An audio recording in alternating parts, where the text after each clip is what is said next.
So last night in my Extreme Rules live review, and for the past several weeks after the announcement a couple weeks ago that Paul Heyman and Eric Bischoff were set to become um um wait one second, I'm sorry, let me answer this text really quick.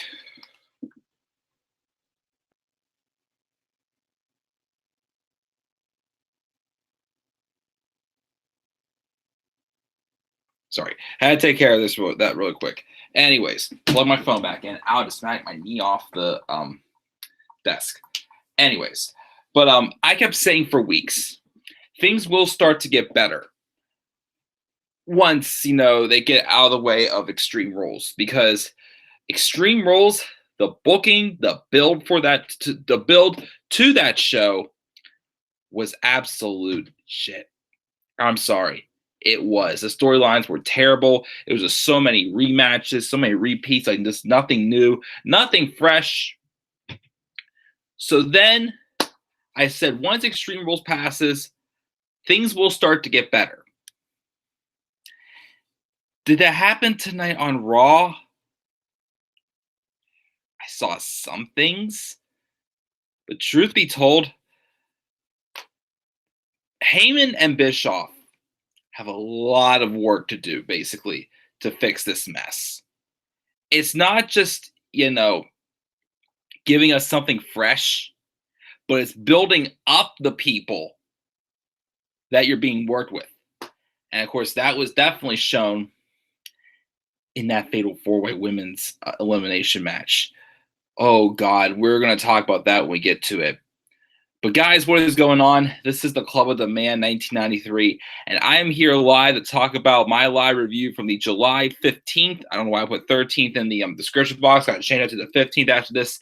The July 15th, 2019 edition of Raw took place in Long Island, New York, the Fallout show from Extreme Rules, and we are now on the road to SummerSlam, which takes place next month, August 11th, 2019 in Toronto, Ontario, Canada. Of course, I will try to have a predicted match card out. I do have some matches, of course, listed down at tonight's show. I think we may see at SummerSlam. Of course, I will try to complete, that list after seeing tomorrow's shows as well, and hopefully sometime later this week, get the my card predictions out. Of course, we do have a turn order to do because of a certain somebody appearing tonight in a very mystical way, which was probably my favorite part of this show. But I have to wait till tomorrow, guys, because after I do this review, gotta get a shower, shave off this beard, also got my hair cut today. Hope it looks good, because tomorrow is a very big day for me. Of course, it was a big day for me almost 3 weeks ago. This is basically round 2 with what happened 3 weeks ago. So I need to get a good night's rest tonight.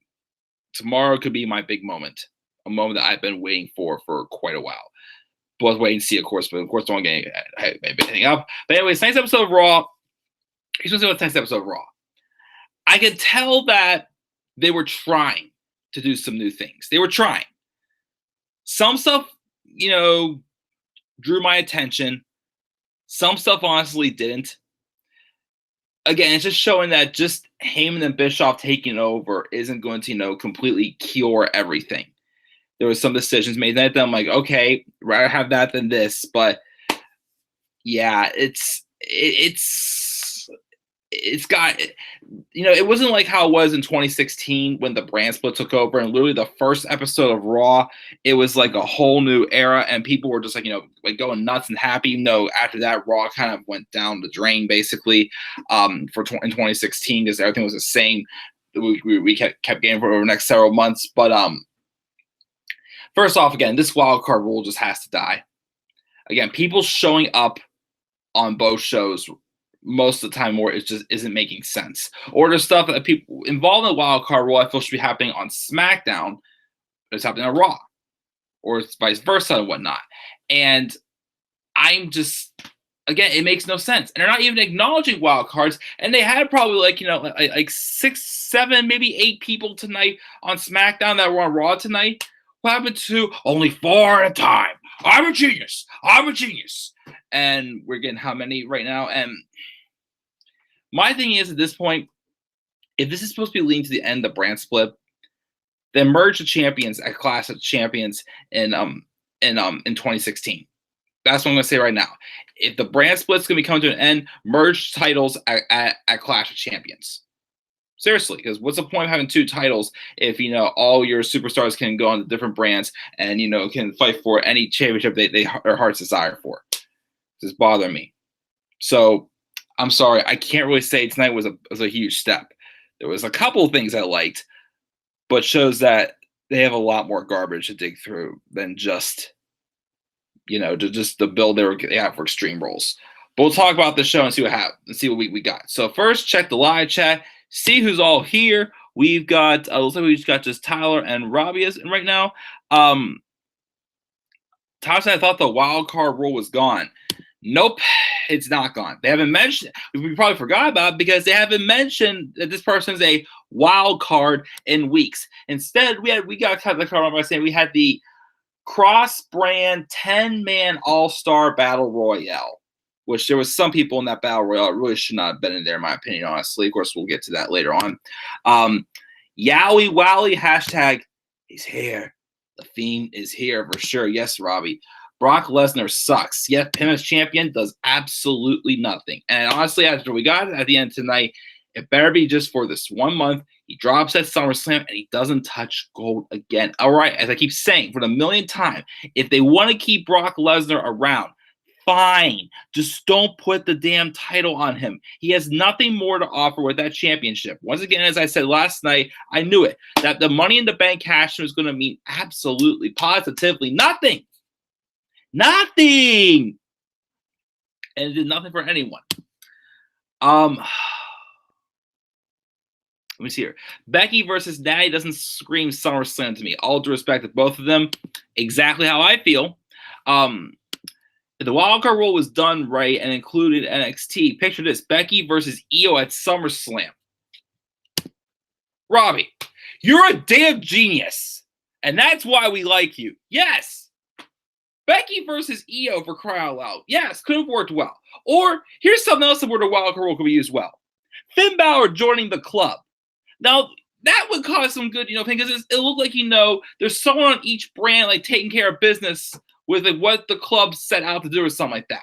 That would work, too, but we're probably not going to be getting that yet because of a rumor that I read that I will, of course, mention when we do get to his match later on tonight. That's right, because Finn Balor was on Raw tonight, not on SmackDown. Even though, why did he come over to Raw? He has to go through Samoa Joe just to get back to Shinsuke Nakamura. Samoa Joe lost his match last night for the WWE title, and he's not on SmackDown. So how would a win over Joe, give Balor another opportunity for Nakamura at SummerSlam? It makes no sense. And once again, remember, I repeat myself there, aren't championship rematches supposed to be earned? Because sometimes they're earned. Seth Rollins earned his tonight. But some people just literally just say, nope, get handed them. Or, as I always say, the one thing I hate the most is what people say, if you want an opportunity, all you had to do was ask. Anyways, so yes, I agree for sure. R-Truth's 24/7 champion is better than Brock as Universal champion. Why wasn't Kevin Owens included in the damn Battle Royal? Honestly, yeah, why wasn't he? Yet Baron Corbin, who said no opportunities, was in the Battle Royale. I mean, no offense, but Rey Mysterio was taken out by Bobby Lashley last week. Why was he in the Battle Royale? Bobby Lashley lost last night. Why was he in the Battle Royale? Cesaro, although, would have been awesome to see Cesaro versus Brock Lesnar. He lost his match last night. Why was he in the Battle Royale? Like, AJ Styles could have been in the Battle Royale. Even though he's United States champion, and could have put him in the Battle Royale for, spice things up or something. Heck, they could have had Cedric Alexander get added to the Battle Royale because of his big win he had tonight on Raw. But no, they had to just throw, like, any 10 random wrestlers in there just because. Just because. Once again, wins and losses apparently do not matter. And it wasn't Daniel Bryan was supposed to be in the Rumble tonight as well. Yeah, he was, but then I forgot why. I heard rumors they did take him out because he was supposed to be in, but then Sami Zayn replaced him. But I forgot the reasons why he was taken out of the Rumble. Hopefully he's okay. Eat, sleep, part-time champ, repeat. Yeah, because once again, it's either, It's either, a full-time champ, then back to Brock Lesnar. Full-time champ, back to Brock Lesnar. Full-time champ, back to Brock Lesnar. See the damn pattern going here? See the reason why this Fruit Roll-Up Championship has been shit for the past 3 years since it existed? And people wonder why, of course, it got crapped on when it was first revealed at SummerSlam 2016. Let me see here. The main roster is such a clusterfuck due to this morbid wildcard rule. Exactly. How underrated would you say Seth Rollins versus Cena title for title from 4 years ago is? Very underrated for sure. Again, in my opinion, probably one of the best matches of the night is SummerSlam 2015, which was an okay show, decent matches, but once again, just didn't really have me excited for anything in the future, I thought. But I'll give that match credit. That was definitely very underrated for sure. Again, I saw that live and I thought it was a pretty good match. Yep, same old shit, Tyler, for sure. This shows that maybe not much has changed yet. But once again, can you blame Heyman with the depth on the roster?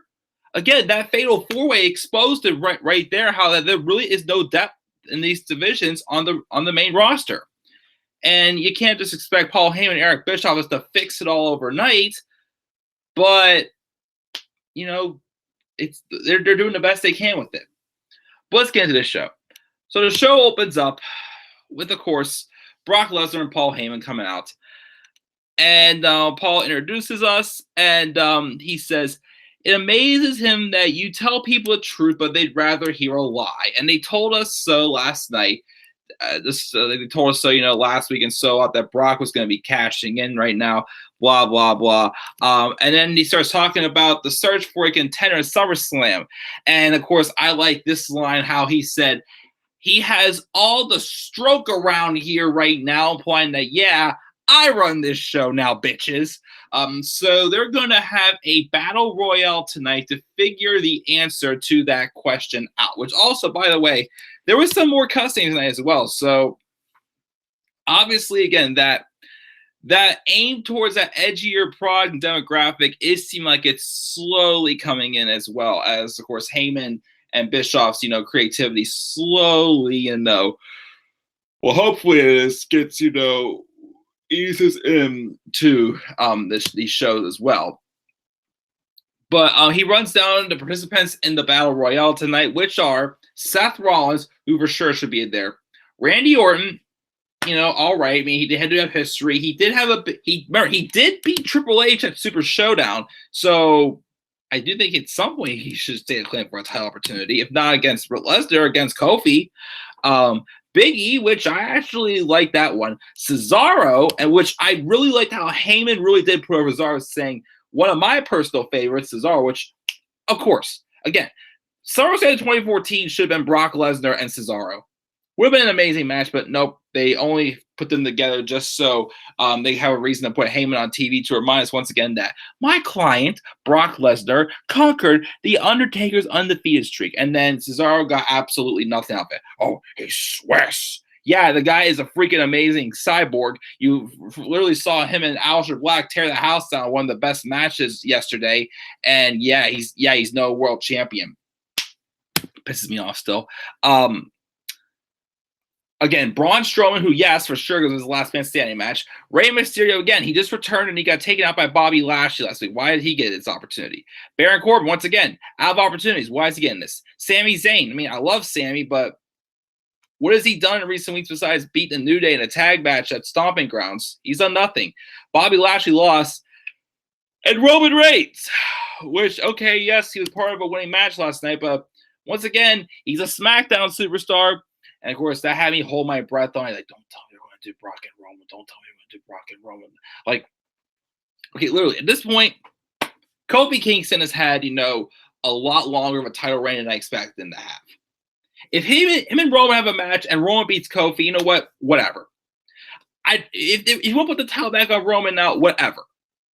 At some point, he's going to have to put somebody over anyways. Just don't give me Roman and Brock Lesnar for the millionth time again. That's all I'm asking. Put the title on Roman again. I don't care. But just don't have another Roman and Brock match. That was my worry throughout this whole night. So he mentions all of them. And he talks about how Lesnar destroyed Rollins last night. And if any of us were to step in the ring with Brock, would we be risking our health and our welfare because we're all Brock's bitches? And of course, Ricochet comes out, and then him and Lesnar stare each other down before we get ready for a 6-man tag 2 out of 3 falls matches. Once again, we have to have these stupid 2 out of 3 falls matches because, oh, we can't have wrestling during a commercial breaks, even though there was a couple times there was wrestling during commercial breaks tonight, Vince. Seriously, I don't even want to see a 2 out of 3 falls match on pay-per-view at this point because, once again, they've watered the hell out of these matches because they're trying to avoid commercial breaks. Yet you do it every single one of these pointless tag matches. Ricochet and the Usos take on the Revival and Robert Roode. I didn't care. The match was what it was. Ricochet and the Usos win the match. Afterwards, the club come out. Ricochet dives and takes out AJ Styles. What's wrong with him? Gallows and Anderson beat him down too. But the Usos come out to save Ricochet. But then the Revival join in and they attack. Basically, there's just a little bit of some brawling back and forth. But my favorite spot, of course, was right towards the end when Ricochet did some crossbodies, take people out. AJ Styles did a phenomenal forearm on Ricochet. Ricochet sold it like a pro. He freaking I got folded in half. Flipped inside out. It was a beautiful sell. And then he got hit with the Magic Killer by the club. So, okay, we're continuing the feud again. My thing was, okay, we had done this match 3 times already. I feel like they should have at least, eliminated one of them at least to, look, the 2 on Raw before Extreme Rules because, I don't know, like a 4th match between, I guess, it needs a stipulation. And a lot of people are saying ladder match, which I think would be great for these two to have for sure. So maybe we'll have a ladder match, but of course, that wasn't it for the club. But I'm guessing based off of this, we're going to get some type of either triple threat or maybe fatal 4-way involving the Viking Raiders because after this, the Viking Raiders squash Jackson James and Vinny Gruber to get the victory. Before they had a promo talking about how they'll rain down Norse Savagari or anyone that stands in their way of their raid. So I guess at some point, I see we're gonna get a triple threat with the Revival, the Usos, and the club, and maybe a fatal 4-way adding the Viking Raiders.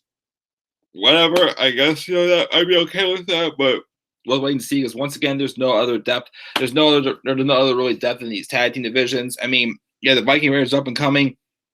Is the club or fresh and just turn heel? But once again, they do have some work just to kind of get the club back on track and make them vicious and not just, just after 2 weeks having them together. Oh, they're back together. You guys, they're amazing now. No, they have stuff to prove because the club of Gallows and Anderson have literally been struggling for the past 3 years ever since this brand split return. And the last time you split AJ and the club up, which was really stupid as well, especially if AJ Styles is going to be going on to have a championship run. And yes, I get they wanted to have him beat Cena clean, which is amazing at SummerSlam 2016. But once again, they could have kept the club on SmackDown. The SmackDown tag team division was probably one of the weakest things, of course, during a time when SmackDown was really good a couple years ago. They could have had the club have run with the SmackDown tag titles. If they didn't want them ending the New Day's title reign, why not have them go to SmackDown? I still don't get to this day why they split the club up from AJ Styles and the brand split last year. I really don't get that.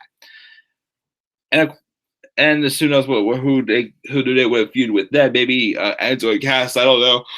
But anyways, so we got that. That's still there. We get a recap of Reigns and Taker and McIntyre and Shane from last night. We get a video from earlier today of Drew, though, encountering Cedric Alexander, who disguised himself as Gary the Goat Garba in that main event tag match, which once again they should have given Cedric, the pinfall victory. Of course, that would make him look good. But Cedric was in the locker room, and he was talking to him. And Drew came in and started cussing him out. Everybody was threatening him with his bodily harm before playing off like a joke and saying he's going to humble Cedric tonight. Cedric responds that the joke will be on him tonight, and they square off. And we have a match with Cedric Alexander and Drew McIntyre. And to my surprise, Cedric won with the roll-up. He got some, offense in, some high-flying offense, show off his agility and whatnot. This is kind of a match, showcase Cedric Alexander and kind of say, hey, here's another star we're about to start building up. Keep your eyes on him, basically. And I like this as it definitely gave Cedric a little bit of a rub.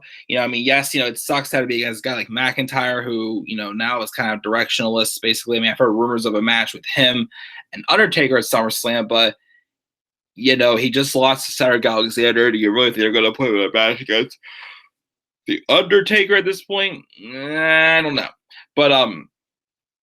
But I do like, at least, this to benefit somebody. I'm glad. Hopefully, this means that we're going to get some more serious booking for Cedric Alexander, down the line. I mean, the most he's done since coming to Raw was he had a couple matches with Cesaro, and he, for a couple seconds, briefly did win the 24/7 title. Yeah, I'm hoping that that definitely this is starting to lead some bigger things with Cedric Alexander again. If Ricochet would have retained against AJ Styles at Extreme Rules, I would like to have seen Ricochet versus Rey Mysterio for the U.S. title, and and Cedric Alexander versus AJ Styles at SummerSlam would have been awesome to see. But of course, they gotta kind of elevate the club a little bit in some ways, and just having Ricochet beat AJ Styles at Extreme Rules would have not made the club look strong. So maybe, of course, put the belt on Ricochet with a big one at SummerSlam, maybe. But yeah, I do hope down the line we do see some serious direction for Cedric Alexander with that big win for sure, as I definitely enjoyed that. But then we get a backstage promo with Finn Balor, which once again he's supposed to be on SmackDown, which I'll talk about Finn Balor a little more in depth in a second after I talk about what happened on the show. But anyways, we have a Finn Balor promo where he says he doesn't dwell on the past and prefers to keep moving forward, so he's looking to earn his title back if he doesn't care if he has to go through or over Samoa Joe. Then Joe has a promo responding saying that Finn calls the Celtic heroes of old down to smite him. He's going to walk out into yet another loss. And then we have an interview with Roman Reigns backstage saying he doesn't care what anybody says. This has been his week, and the only way that he finishes the week off strong is by dominating tonight and going to reclaim his Universal Championship that he never lost. We have Finn Balor taking on Samoa Joe. It's a quick match as Samoa Joe wins with a crucifix roll. Afterwards, though, Joe beats Balor down more, but Balor escapes the coquina clutch into a double stomp and a sling blade to shotgun drop kick to a coup de grace. And at first I'm like, what the hell is the point? It's like, why'd you bring Finn over from SmackDown just for this? I heard a rumor about something like maybe about to run into the wire before what's going to be happening soon happens. But we'll get to that in a second. But then this is my favorite part of the night. So Finn's doing his usual in the ring. I go, hello, he's lost. I'm like, okay, why are we doing this? All of a sudden, Finn's music starts glitching a little bit, like, and then, of course, recently there was that big power outage in New York City. Recently, like it put out like half the city. So I'm like, oh, don't tell me, something's happening with the lights again. But then, the music shuts off. The lights slowly start to go out. It was making these weird noises and whatnot. And I'm just like, okay, something's going on here. All of a sudden, I hear Finn like groaning, like if he's getting beat down or something like that. I'm like, uh-oh, somebody's here. Then the lights start to flash, and Finn is being held into a certain position. And I'm like, oh boy. The lights come on brighter, and you can see that in the ring attacking Finn Balor was now the debut of the Fiend, Bray Wyatt, wearing the Fiend mask. And he has Finn in his clutch, hits him with the Sister Abigail, and then we go to break. So Finn Balor makes his return to the ring. Since WrestleMania, he has been having his Firefly Funhouse segments again. Just those great segments kind of showing he's kind of psychotic. At first, you believe that he's again, at first I thought this is going to be him basically just doing like a kid's show basically. But then over time, it slowly shows that he has something inside that he tries to hold on to, his demons that he's trying to that he's being fulfilled with, just like being taken over by. And then he's trying to be forgiven, but he says this dark horror side to him, and now it's fully been embraced again, and now he is back and he's going after the demon himself, Finn Balor. So I'm guessing this is going to lead to a match with Finn Balor and Bray Wyatt at SummerSlam. And think about this: remember 2 years ago they had that very disappointing, terrible unforgettable feud they had that literally did nothing for either Finn Balor or Bray Wyatt. And remember, they almost had that match at TLC, which, as Robbie says, basically just an excuse just for Halloween. The Pumpkin King versus Bray Wyatt and Drag Sister Abigail. Well, think about this now. The Demon versus the Fiend. That actually would have been much more interesting. Like this is basically, a fixed version of the match that they should have been having at TLC in 2017, which they didn't have because Bray Wyatt got sick with the mumps, and that was probably one of the best things to happen for him. Even though, once again, he's gone through this repackaging, and again, it may be, saving his life for sure, big time. But now it sounds exciting.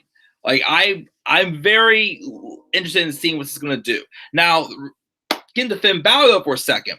Why would this be the right opponent for, the feed to Bray Wyatt? Even though, once again, one's on Raw, one's on SmackDown, even though, of course, Bray Wyatt played the mind games now, going back and forth between Raw and SmackDown next couple weeks. Because according to Deluxe Man, he read a rumor that apparently Finn Balor has requested to take some time off from WWE.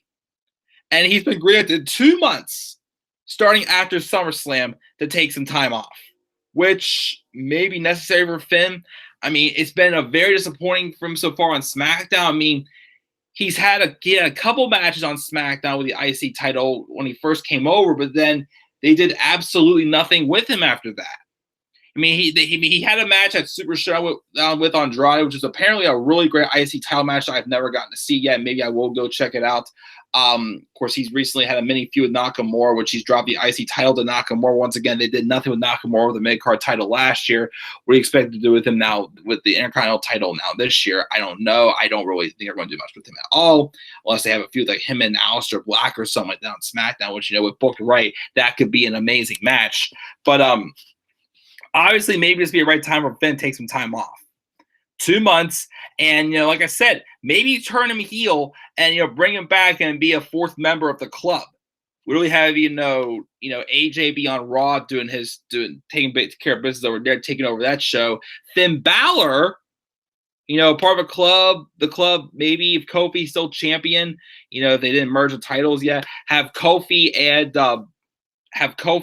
Finn feud, and that's where Finn wins the WWE Championship on SmackDown, and of course, Gallows and Anderson float back and forth and taking care of their business. It's kind of like the Bullet Club on different brands, basically, and whatnot, taking over or something like that. I don't know, but I guess this might be just like Finn, getting ready, step out for a little bit. And I did hear rumors about a month or two ago that I guess he was contacted by AEW. So I don't know, maybe Finn's considering leaving or something. I don't know, but we'll have to wait and see. But as far as him being an opponent for Bray Wyatt, I guess if this is all true, this is good timing to at least put over Bray Wyatt while Finn's stepping aside for a little bit to take some time off. Which we'll have to wait and see where that goes. So of course that was my favorite part of the night. Again, Bray Wyatt's return as the Fiend. But back from commercial break though, after that, oh boy. We had Drake Maverick and Renee Michelle, who, of course, didn't look as good as we did. Again, last week in that white dress, perfect. She looked absolutely perfect. I was so jealous of Drake. Heck, he's still being a douchebag husband to her. Why can I have her instead? Just kidding. I'm just, that much of a weirdo. Anyways, they're checking into their hotel. And, of course, he has them registered under Mr. and Mrs. 24/7 champion, which, of course, Renee takes offense to that. But Drake says it's only to, to hide his identity, even though, of course, that's kind of obvious. He says it's the perfect spot to consummate their marriage. So she turns and tells the man at the counter to give them the most romantic room and the most expensive champagne. Maverick pays in cash and gives a very generous tip. But as they're leaving, R-Truth peeks around the corner with referee Derek Moore in tow. He asks if Hornswoggle registered and then holds up dollar bills to bribe the guy into looking it up. Well, even though once again, how do you know he's talking about if once again the guy's name was not Hornswoggle? That doesn't quite make sense there. And I'll get into also why this segment kind of bothered me. Well, this sequence thing kind of bothered me also, even though it kind of a little bit edgier, it was something different. I'll go get into later on again why this segment bothered me. And of course, it's me constantly sounding like a broken record, explaining like why it bothered about what Drake Maverick's doing with this 24/7 title stuff and how I feel it's somewhat silly, but to me, it's still again I don't know. I'm just still not really behind it because once again, it's all low card guys going after the 24/7 championship, but. Whatever. But I guess the Street Profits were watching that and speculating as whether Drake is a virgin or not before hyping up the women's #1 contenders fatal 4-way and the Battle Royale, and it goes by saying how they want the smoke. Then backstage, Mike Kanellis getting ready for a match against Zack Ryder, Long Island native. But then Maria rolls up and says she's taking the match and reminds her, but you're pregnant. She says, you're a loser, and she has the better odds of winning. So she heads out there, and then the referee refuses to let her through, so Mike just runs past her and says he's got this. He goes in. Zack Ryder hits the Rough Rider immediately. He gets the victory in his hometown. Okay, babyface, getting the pop in his hometown over, a guy who's supposed to be both like a loser right now. And then Marie, of course, they have to announce the winner in less than 1 minute, Zack Ryder. Then Marie gets on Mike and says that their unborn child would have done better in the match than Mike did.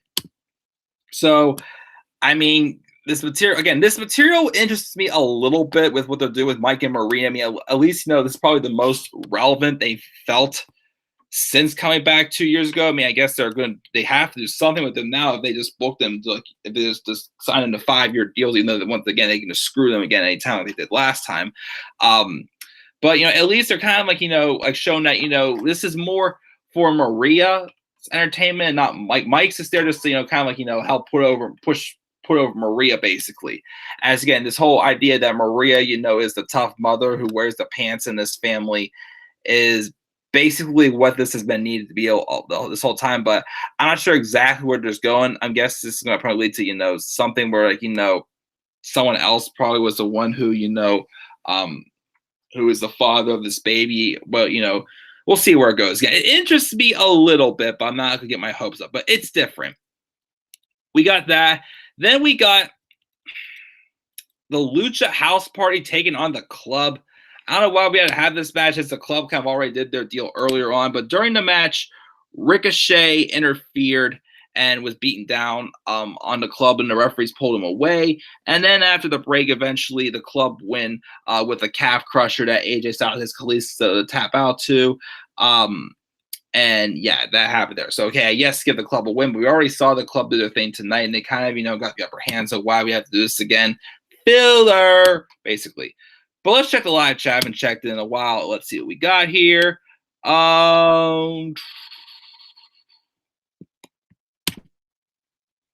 Let me see what we got here. Ball game. Yeah, I don't miss JBL at all. Best and worst pay-per-view endings, which may be this top 10 special this week. We will see. I wish the fans booed the shit out of them. Who are you referring to them, Tyler? The Elite Squad. What's up, Elite Squad? Saying Rollins should have won that Battle Royale. Just another rematch. True. Rather have seen him though win it though than Roman. I guess there's again. We'll get to that towards the end. But thank you for joining me, Elite Squad. And we also got Garfunkel Garfilth. I know, right? Tired of Rollins and Lesnar already. He is. Vince Out of Touch McMahon. That's a pretty interesting name for him. Tyler. Mike, how sad employers have the women's tag titles become? What exactly is stopping Billy and Payne from defending them at pay-per-views? I don't know. Again, just get rid of the women's tag titles. Once again, there's no women's tag teams. They haven't built any other tag teams up at all. Because one, people are either getting injured, or two, they've teased breakups. Or Sasha Banks leave. So once again, the women's tag titles is just, a complete joke. Like, they mean nothing. Even if Kairi Sane and the Kabuki Warriors win them at SummerSlam next month, it's going to do nothing. It's going to do absolutely nothing. They're just toys that Vince McMahon just left laying around for all. Like, oh, why don't I put these on TV for once? So, yeah, get rid of the women's tag titles for sure. Let's see here. Brock versus Ricochet, David versus Goliath. Would be an interesting match, though. And again, Brock apparently prefers working with smaller guys, so him and Ricochet could probably put on a pretty good match. Which opponent would you prefer more for Brock Lesnar? Dominic Dijakovic or Keith Lee? Bask in his glory. Oh, gosh. Ooh, man, that's a tough one. I mean, maybe Keith Lee, I feel he's a tad bit more established than Dijakovic.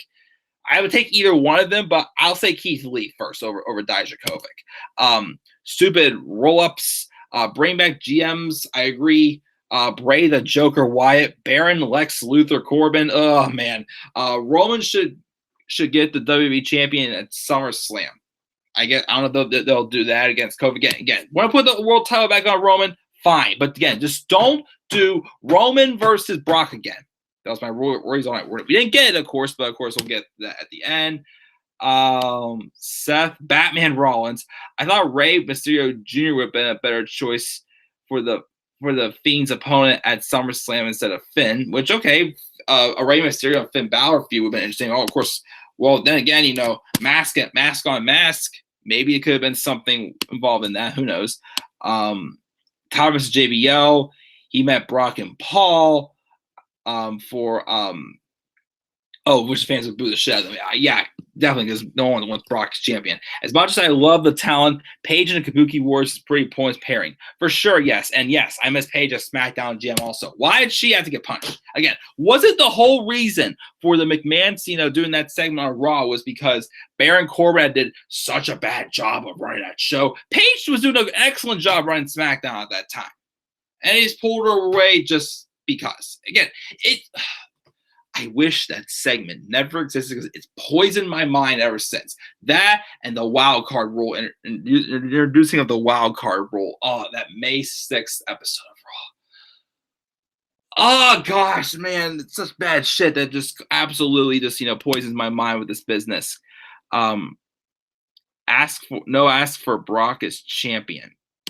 Remember how Paige fired Ellsworth last summer? Yeah, right before SummerSlam, which I was starting to say, hey, Ellsworth, you and me in the ring at SummerSlam. The winner gets Paige.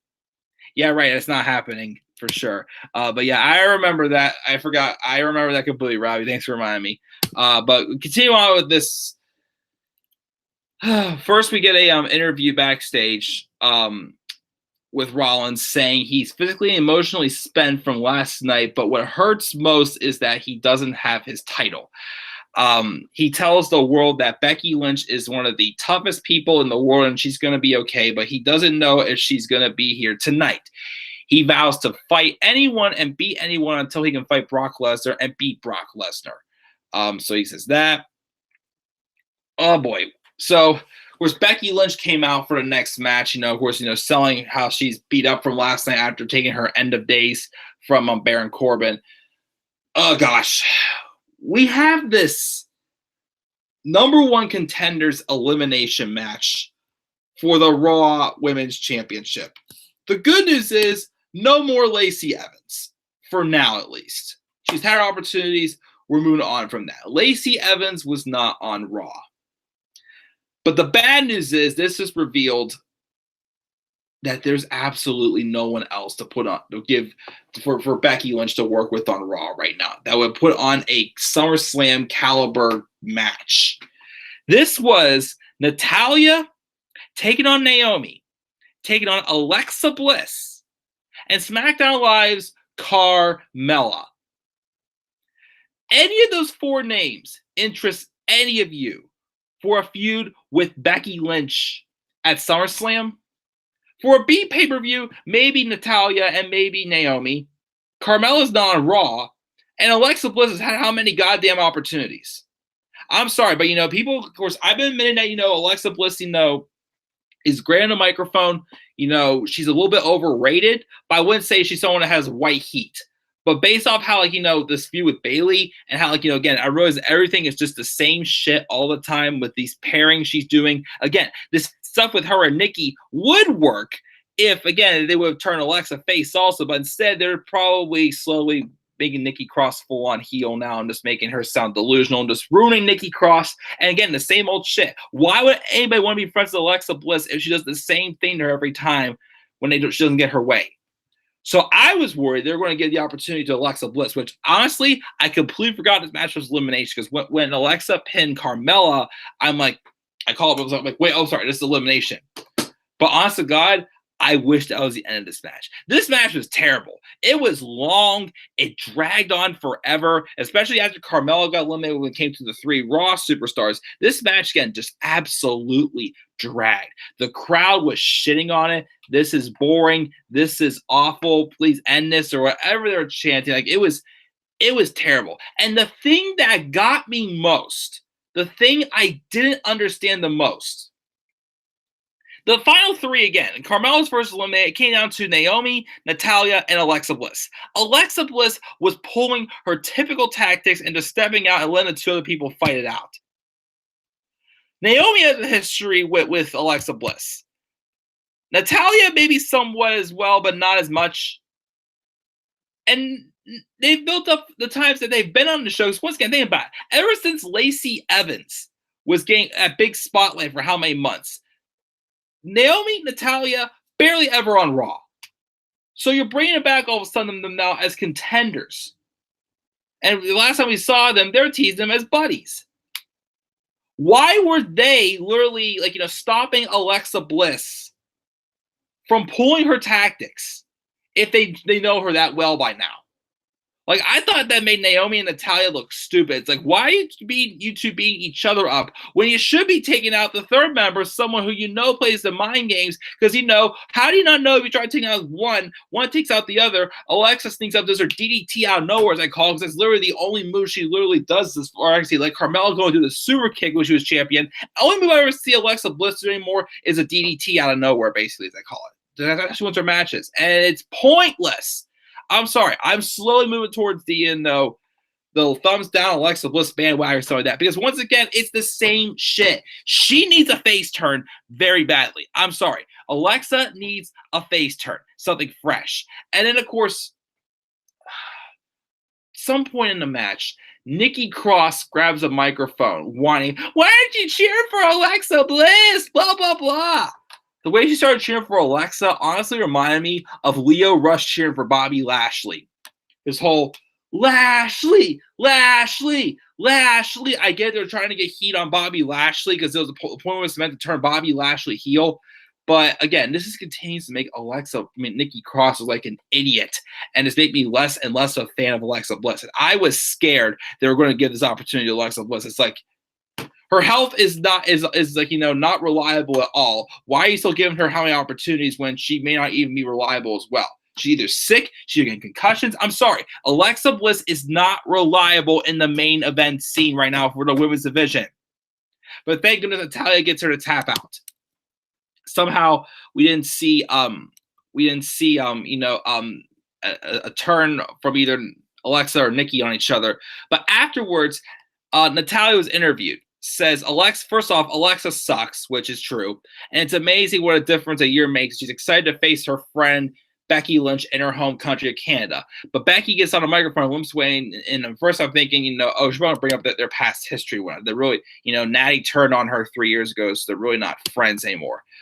But Becky says she doesn't care that she's hurting because she came here to fight, and nothing makes her happier than fighting. So it's time to drop the smiles and tell her straight up. She likes Natty, but she's not getting a friend when she steps up, and she'll wipe the floor with her in her home country. It's like, I mean business. And there's one thing she's learned in all of this is that she does a lot better in war than in love, which of course is trying to say, hey, we can't keep pushing Seth and I can't keep pushing our relationship on you guys. And one time was enough. We knew you guys got sick of us, so we're moving on from that basically. So I appreciated that. Natty, though, tells her she must not be a very good lover and calls her a bitch before promising her a war if she wants one, which was kind of bold of Natty to say, and these two start arguing, just kind of hype up the match. Look, okay, Becky and Natty, of course, had a decent feud back in 2016 when Natty first turned heel and gave us probably our first, non-women's title feud in how long, I think. We had really had for pay-per-view. I've always respected Natty. I do think, it's cool that they're going to be giving her this opportunity. in her hometown in Canada, almost about a year after her father died. But again, let's be real. Other than when she was being Ronda's, training partner and whatnot, they've done nothing with Natty or Naomi or anyone else that's still active on the Raw women's roster right now. In how long? Because once again, they focus way much time on giving, Miss I got my blonde hair, I got my blue eyes, I got my big tits, big nose. Give it to her because Vince needed to sit back there and drool, basically have his version of porn on live WWE TV. Yeah, Lacey Evans shoving her big ass into the, no pun intended, because I'm not talking about big Cass, her big ass into the camera last night with Seth written on her ass. Again, they gave so much time to her that they literally gave nobody else any screen time. So once again, why do you think we should take any of these women seriously when they've been given nothing to do for like 3 months? Ever since WrestleMania, it's been all Becky Lynch, Lacey Evans. That's all it's been for the Raw women's title scene. That's all it's been. No one else has benefited from anything. And no one's barely had a match because of the screen time they gave Lacey Evans. And you expect us to see any of those 4 women in that Fatal 4 elimination match? You expect us to want to see any of them in the match at SummerSlam? I'm sorry. Yes, again, Natty was not a bad pick, but you've done nothing with her for so long, so why should we really care? It doesn't scream SummerSlam. A B pay-per-view? Maybe. But SummerSlam? No. I'm sorry, it doesn't. Like, this should have been Sasha Banks.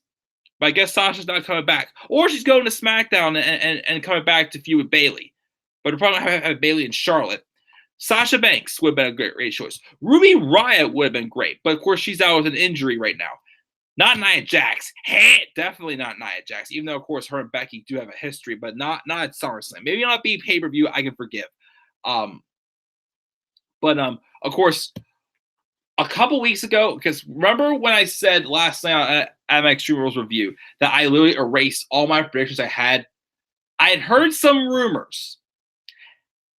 If Ronda Rousey wasn't too busy trying to make babies, because I don't think she's gotten pregnant yet from what I've heard, I honestly felt, a good match for SummerSlam with the lack of depth in the Raw Women's division right now could have been a one-on-one match with Ronda and Becky. Because, yes, Becky did beat Ronda with that, botched roll-up at WrestleMania, because the rumors are she was supposed to get Charlotte to tap out. But, Ronda and Becky one-on-one would have been an amazing match for SummerSlam. Instead, we're getting just Becky and Natty. Okay, not the worst idea, but it's not really interesting me that much. Honestly, it really isn't. And it's not really make it interesting me and seeing what's next for Becky either.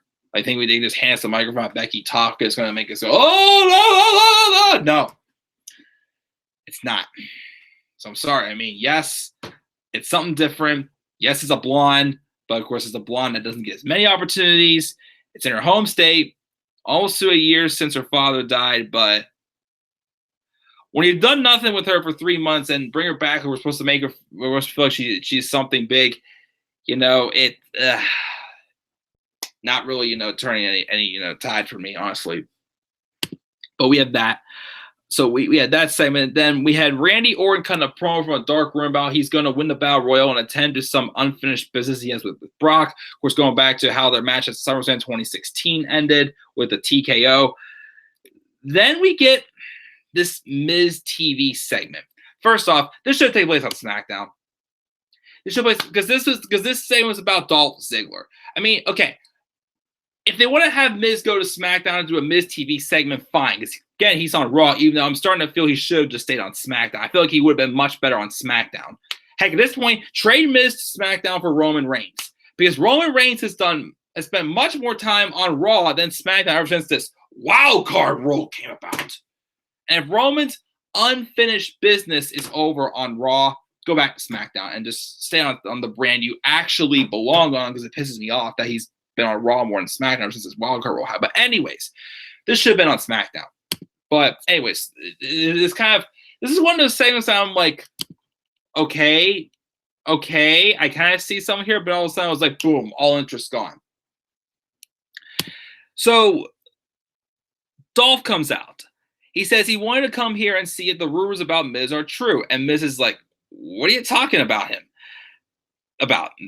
Dolph accuses Miz of not trying to steal the show anymore, instead just being a corporate yes man. He then gets into him about not being on Extreme Rules, and Miz fires back that he'd rather not be on the show than lose to Kevin Owens in 17 seconds. But Dolph's like, you become everything you hate, a walking gimmick logo t-shirt, and everything wrong with this business. And because all he cares about is fame and fortune, just like his wife. Then the Miz attacks him and Dolph runs up the ramp. So we're getting a Dolph Ziggler and Miz feud. What's that going to do for Miz? Especially going to SummerSlam. Yes, 3 years ago, they had a fantastic Intercontinental title feud. A feud that first started, I'm like, what is this? Like, this isn't really, we've seen this before. But it was on SmackDown at a time where SmackDown was on fire. It was great. And, it was a great story, 3 years ago. Now, once again, it's like Dolph Ziggler's been running to the ground. Like, no one takes Dolph Ziggler seriously anymore.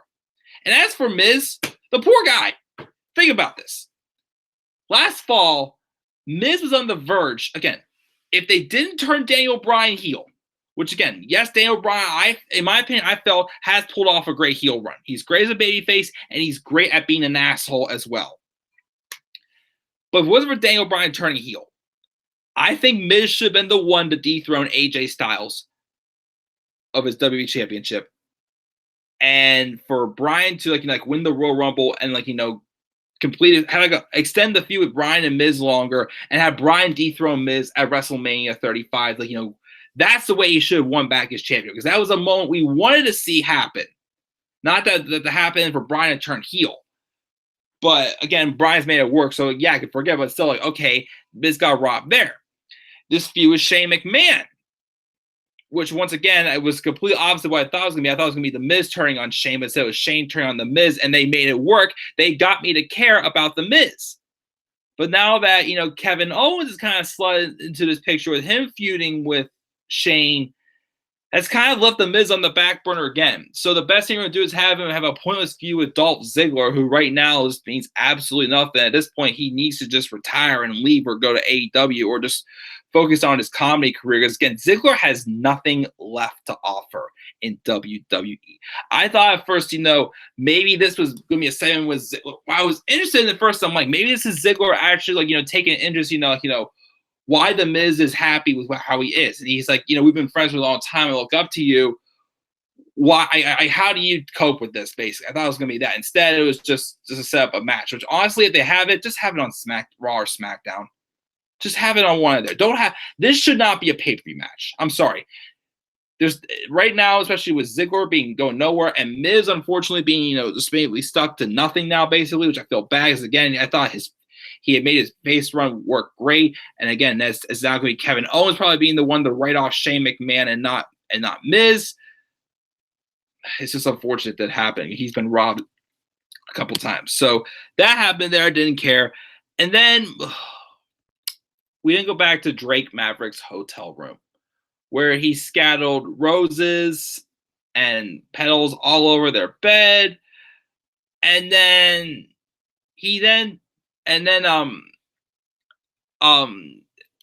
Maverick's wife, Renee Michelle informs him that she's getting into something more comfortable and suggests that he do the same.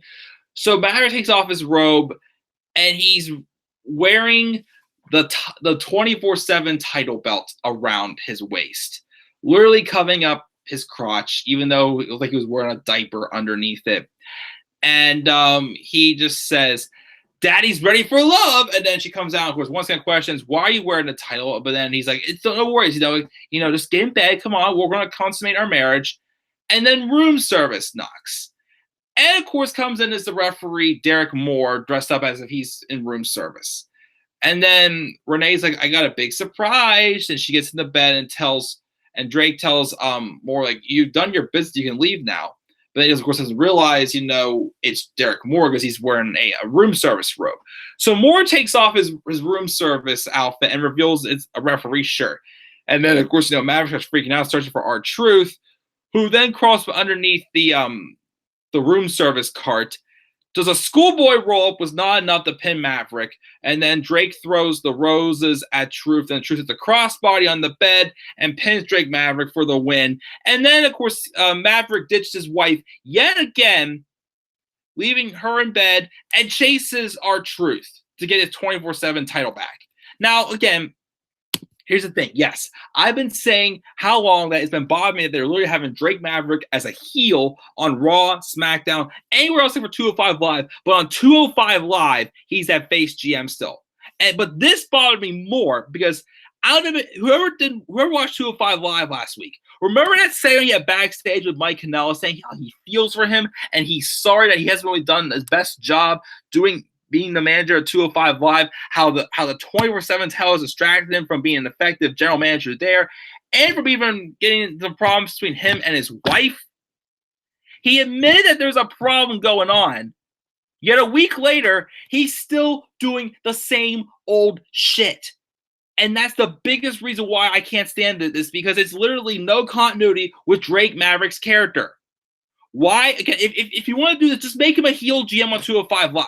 Just make him a heel GM on 205 Live at this point, because I'm getting sick of this. I'm getting sick of them treating Drake Maverick as two different characters on both shows. We are not stupid. Like, literally, first off, you're making him look like a douchebag to his wife. I don't get why Renee Michelle would want to stay married to him if he continues to focus more on the 24/7 title and not their honeymoon. If that was my wife, if I ever would get married someday, which right now looks like it's not happening because I have no prospects whatsoever, I'd probably be in the boot.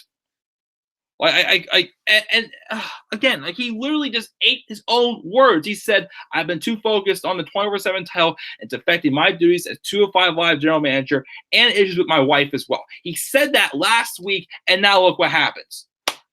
Like, not everybody watches 205 Live, but those who did are supposed to forget that all happened.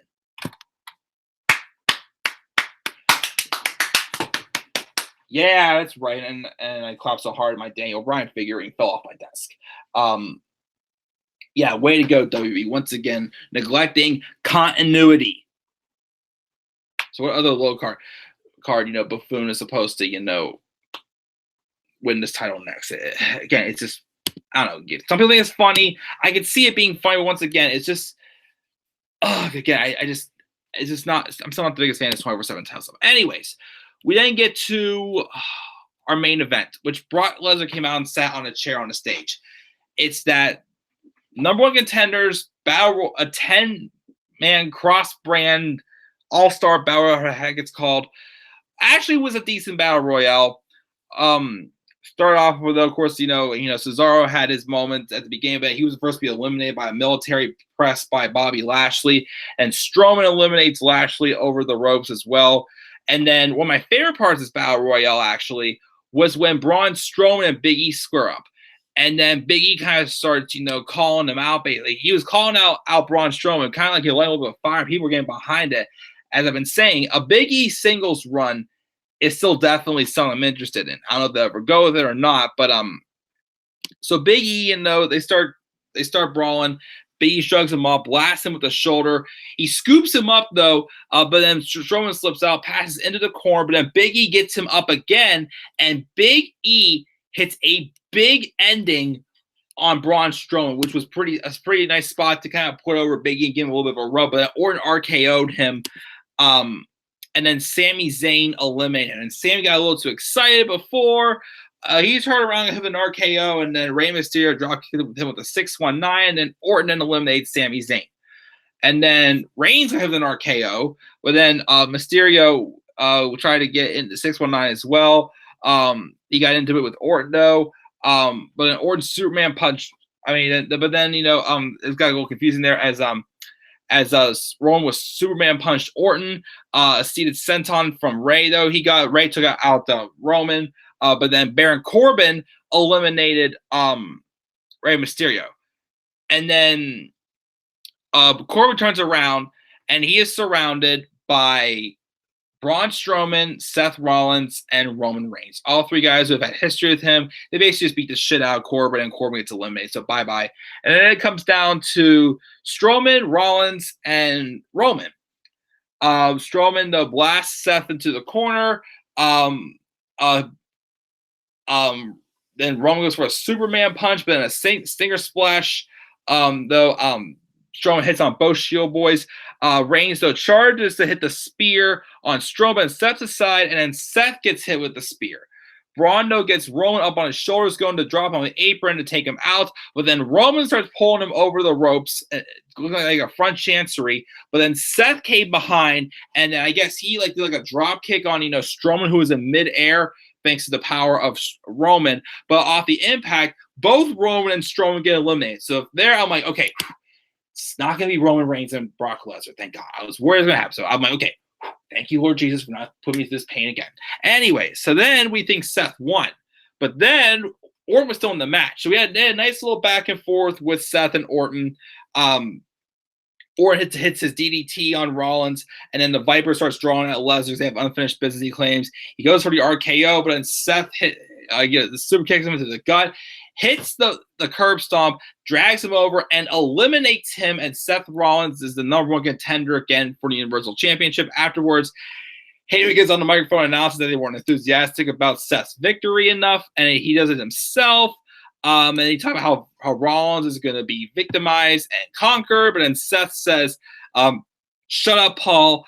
Step aside so you can speak directly to Lesnar. He's a man possessed and promised that at SummerSlam, he will look a lot like WrestleMania when he stomps his head into the mat and stands over him as the reigning, defending Universal Champion. Tries to get Lesnar to come down and fight again, but Brock merely walks up to the ring, beats his chair on the apron, and then that's how when they cut off and things went off the air. Yeah, I know people are saying they're getting tired of Seth and Brock now apparently, but I mean, my thing is, think about this. Seth Rollins beat Brock Lesnar at WrestleMania. Yes, the build was kind of a little lackluster, but of course the match, did what it needed to do. Opening the show, of course, which was definitely a shocker. But think about it. Seth had to beat Brock with using a low blow, a dirty tactic. Obviously, would Brock Lesnar want to get his revenge on Seth? Of course he would. Why wouldn't he want to get his revenge on Seth for giving him a low blow? And beating him the way he did. Obviously, even though, of course, again, I was a fan of Brock winning Money in the Bank and cashing on Seth to get a title back. Obviously, this kind of to prove Seth a little bit more. I mean, yes, he kind of lost his mojo a little bit with this whole thing of him being the man's man, basically being Becky's bitch, basically. He kind of lost his mojo a little bit. So this, even though it's probably going to be the same story, could kind of help him get his mojo back a little bit. Hopefully this will mean that, Seth will beat Brock at SummerSlam, and we'll be able to not be able to remember that Brock was champion, even though once again the Money in the Bank contract was a waste again. But, again, as I said, I'd rather see this than Roman and Lesnar again. Of course, the question is now, what's next for Roman? We'll find out tomorrow on SmackDown Live, I guess. I'm pretty sure they're not going to leave Roman off of the SummerSlam card. But that's going to be it for this live review of Raw. Look at the poll on Twitter here, guys. What grade would you give Raw? 6 votes. Nobody said A. 17% said B. 50% said C. 30% said D or lower. Honestly, again, as I said at the beginning of this review, this show had a couple things that interested me. Some things I'm like, okay, I can see something here. I can get it, but it's not that exciting. But once again, it's kind of exposing that this show, even with Heyman now writing it, it's not going to be cured overnight. We do have a long way to go. And basically, of course, because of some lackluster stuff, and especially, again, I'm sorry, that women's fatal 4-way match was just too long. It was boring. It was horrible. That really dragged the grade down. So because of that, I give this show a C-. A C- for Raw this week. Let's check the live chat, see what we got here. Let me see here. Remember, it's all right. We're nearing the 1-year anniversary of Wendy. Yeah, I wonder what's gonna be next for Samoa Joe since he lost again, but we'll see. Again, I still want to see a match with Joe and Strowman. I think that would be a great match. They're both on Raw. When I have that feud finally with Joe and Strowman. Alexa needs to be a face. Universal Champion is a curse. I would roll over laughing if you made a video of your Lacey Evans parody theme. Maybe we'll see about that one. Nia Jax, and Ronda and Becky one-on-one is what WrestleMania should have been from the start. I agree. Put Miz back on SmackDown, trade for AJ Styles to SmackDown for Kevin Owens. I was rooting for Miz in his feud with Bryan last year, which again I was hoping for. Again, the Miz would have dominated the feud at the beginning, like literally had some type of not completely Tommaso Ciampa John Gargano, would kind of have some type of that element to that feud. Instead of ending on a wet fart with that 2.5 minute match at Super Showdown, which again I just didn't get that. Again, it should have been a long-term feud that could have elevated the Miz and eventually got Bryan getting his glory back after returning to the ring after him being away for how many years, thinking he was never going to wrestle at all. But it did kind of the opposite. Tyler loves the 24/7 champion. It's better than the red piece of shit title. He thinks, I think the 24/7 title is like something from Fisher Price. Sammy's a jobber. Roman Superman Reigns. Braun the Hulk Strowman. Brock and Randy at SummerSlam 2016 sucked. Yeah, that was disappointing. Last year's SummerSlam was great. I agree. Last year's SummerSlam was definitely great, but the second behind Royal Rumble 2018, he thought. Yeah, Royal Rumble 2018 wasn't that bad. I thought that maybe the card structure was a little bit off, especially in maybe the second half of the show. But Rumble 2018 wasn't bad. SummerSlam though was still SummerSlam 2018. I thought was my main roster pay-per-view of the year though last year for sure. But yeah, thank you to Tyler and Rob for yourself in the live chat, guys, and for if you owe yourself in the live chat again, guys. Raw shows that there's still more work to do. Again, we had some interesting stuff, some fresh stuff that I appreciated that they at least attempted with. Of course, we had the return of Bray Wyatt also. So again, gave it a C-. I'd probably give it a C, but again, that fatal 4-way just was really the big killer of the show, I thought. But guys, what are your thoughts on Raw? Your thoughts on the comment section below. Slap a like on my videos. Subscribe on my channel. Follow me on Twitter at DeMayor93. Also, make sure to check out my WrestleMania Experience documentary found in the description box down below. And yes, I do have a turnover for Bray Wyatt to do, but I have to get up at a decent time tomorrow. I have a big thing going on tomorrow morning, guys. That could be big for me. As I said a couple weeks ago, it's basically part 2 of what happened almost 3 weeks ago for me. So just keep you on my prayers. It's nothing bad. It just could be something good for me and for my future for sure. So I want to save the Turn Alert tomorrow. I actually have to watch the main event for Fight for the Fallen. I will try to do a review of that tomorrow, sometime in the afternoon if I can as well. Again, I want to try to do my SummerSlam and NXT UK Takeover Cardiff card predictions this week as well. And of course, I will do my my SmackDown and 205 Live reviews tomorrow. NXT UK and NXT reviews Wednesday. Thursday special live stream. I'm thinking it probably will be that best and worst pay-per-view ending idea that Tyler's been throwing at me for months. I may do that one on Thursday. We'll have to wait and see. But yeah, guys, I gotta get a shower, shave this beard off, get a good night's sleep. Tomorrow could be my moment, in the words of Tommaso Ciampa. And just hopefully it goes well tomorrow, guys. So once again, guys, slap a like on my videos, subscribe on my channel, follow me on Twitter, DeMayor93. Leave your thoughts on Raw down in the comment section below and what your grade would you give it. Make sure to check out my WrestleMania Experience documentary as well. With that, guys, I am checking out. I will see you all later, guys. Have a great rest of your night, and peace out, everybody.